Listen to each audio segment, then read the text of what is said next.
I'm so excited about it. I think it's the project of my heart. Can I say, you've sold it incredibly well. Because on paper, it sounds like quite a dry thing. No, it's so sexy. Yeah, but you've really sold it. Oh my God, there's something for the boys, there's something for the gays, there's something for the girls, there's something for everyone.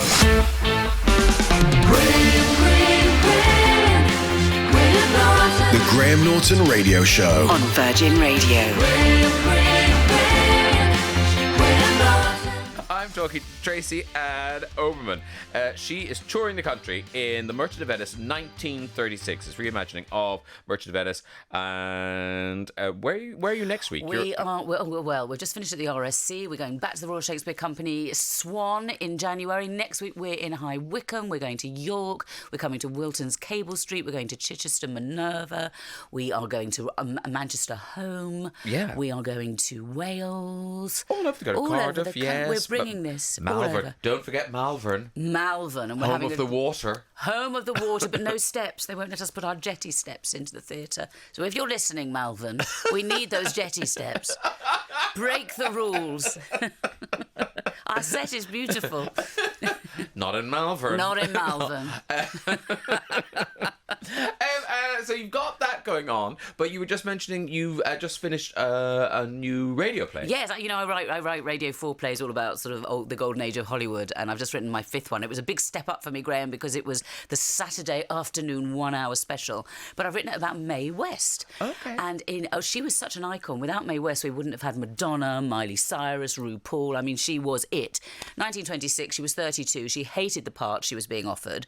She was a curvy, buxom blonde, well, dark hair, actually. And so she wrote a play for herself called Sex, in which she played a sort of a prostitute who was really good at her job and made lots of money.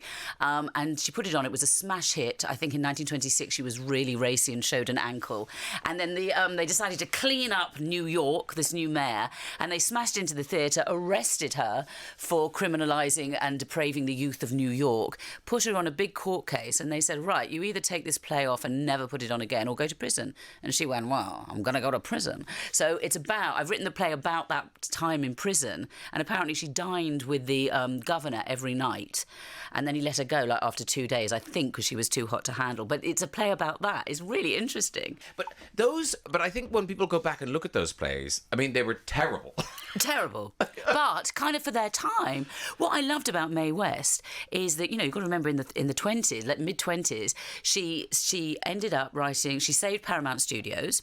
She became her own producer, her own star. She wrote all her scripts. She cast it. After Randolph Hearst, she was the second richest person in America, the biggest property owner. She was so powerful, and yet she fought single-handedly the stupid Hayes rules of censorship. Yeah. She was an icon, we forget. Oh, I'm so glad. Did she die rich? She died really rich, although eventually the film industry crushed her, and then she just went to Las Vegas. I mean, in my version of her, she always everything that went wrong, I'll just make a dime out of it. Yeah. But what I loved is that she moved in. Nobody would have her in Hollywood because they thought she was scandalous, and they wouldn't let her into any of the hotels, like the Chateau Marmont. So she bought a little flat, and then ended up buying the whole building of those flats. And after she died, the person that bought it was John Lydon from the Sex Pistols, which I thought was brilliant bit of that is a good trivia. Bit of pop culture trivia. Pop culture trivia, very, very good. So now, when you're touring, yes, are you on a kind of big bus? Is that sort of tour? Yeah, we're like the Rolling Stones. Did you really? No, of course we aren't. We're on the train. Train or my Mini. Because this only started off as a little idea in my head. So the fact that it's turned into this really big tour with these amazing audiences, I feel we could be doing the O2. Yeah. And how did you... So you go to Bridget, but then you go to Watford Palace. I met Bridget at the Tonic Awards, which is an all-female kind of award ceremony for theatre practitioners. This was back in 1873 before COVID. Of course. This is how long this thing feels like it's been going on for. She said, what are you doing? And I said, well, I'm sort of doing this TV series, but I'm really developing this play. She came and saw me in another play, and she said, I've been thinking about it. So we developed it, and then we did a workshop at Watford Palace, and then the Royal Shakespeare Company let us do a workshop. Really good.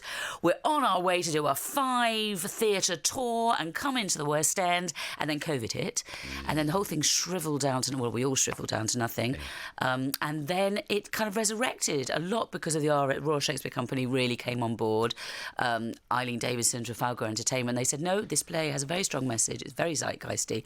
We're going to get it back on the road. So Watford Palace, Home Manchester, Trafalgar, and many others have really supported this play. Yeah, because when it says, with support from the Royal Shakespeare Company, is that just financial? Is it to help you on your way? They just loved the idea, and they said that they just let us come in, they let us use their resources, they let us do our research. I've done incredible. I'm now an expert on both Oswald Mosley and the Battle of Cable Street, and lunches around Stratford-upon-Avon. And they let us go in and let us workshop there and workshop the idea, and just to see whether a female Shylock 1936 worked. And it did really work. It's just really well. I'm so excited. I think it's the project of my heart. Can I say, you've sold it incredibly well.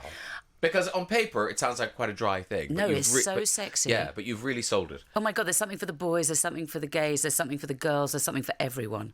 Fabulous. There's something for the politicos, there's something for Shakespeare lovers. I tell you what I love is how many people come in and say, I've never seen a Shakespeare before, but I liked you in Friday Night Dinner, I liked you in Doctor Who. And they've come to see it and gone, I'm coming back again, I understood every word and I loved it. An hour and a half, ladies and gentlemen. An hour and a half. That's what you had me at an hour and a half. I'll come and see you at Wilton's.